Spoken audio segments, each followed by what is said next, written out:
Messi, ça fait 4 matchs qu'il a pas marqué. Bombastique, fantastique, bombastique, fantastique, bombastique, mon flingue je l'élastique pour la street. Je le baisse bien avant le buzz, je le baisse bien avant le buzz, je le baisse bien avant le buzz. En heure pleine ou en heure creuse, je le baisse et je le rebaisse. Mixtape, pas besoin de guest. Match et résultat très satisfaisant pour le Barça avant de se déplacer à Naples mardi prochain. 5-0 pour les Blaugrana avec, comme vous venez de le voir, un quadruplé de Lionel Messi. Ça faisait 4 matchs qu'il n'avait pas marqué.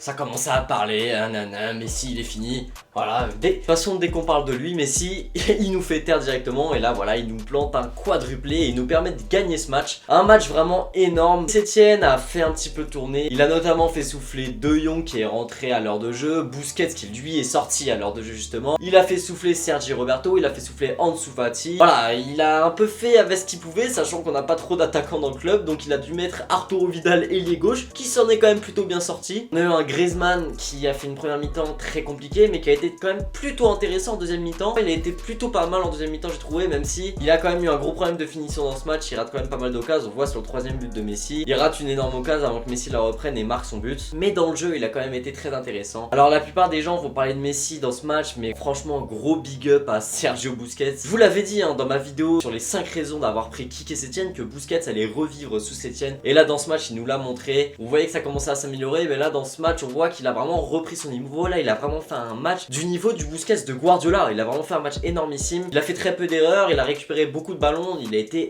vraiment incroyable Sergio Busquets. Moi il m'a beaucoup impressionné dans ce match. Et pour moi juste derrière Messi c'est l'homme du match. Arthur Melo a lui aussi été très bon. Pour moi là Arthur Melo c'est peut-être son match référence depuis qu'il est au Barça. Il a perdu très peu de ballons, il a remonté pas mal de balles depuis la défense. Il a éliminé pas mal de joueurs, il a raté très peu de passes. Donc franchement Arthur Melo très solide et très bon dans ce match. Un autre gros point positif c'est Martin Braithwaite, la nouvelle recrue inattendue du Barça, très critiquée, qui est arrivée pour 18 millions il y a quelques jours en provenance de Leganés. C'était le joker médical et voilà, fallait aller chercher en Liga. Je pense quand même pas qu'on ait fait le bon choix, mais il a quand même fait une entrée très solide. Il fait quand même une passe D pour Lionel Messi. Et sur le but de Arthur, le but du 5-0, c'est presque lui qui marque le but, voilà. Donc c'est pas une passe D, mais c'est une semi-passe D. Il est quand même impliqué dans le but. Franchement, moi je suis très content pour lui, voilà. On l'a recruté, maintenant qu'il est là, autant le soutenir, hein. Il va pas payer pour les erreurs de Abidal et Bartomeu, c'est pas à lui de payer pour ça. Maintenant qu'il est là, il réalise son rêve, pourquoi il aurait refusé? Ter Stegen a lui aussi eu besoin de faire quelques arrêts. Voilà, pour s'échauffer un peu avant Naples, c'est pas mal. Et lui aussi a réalisé un très bon match. Il apporte vraiment quelque chose dans le jeu parce que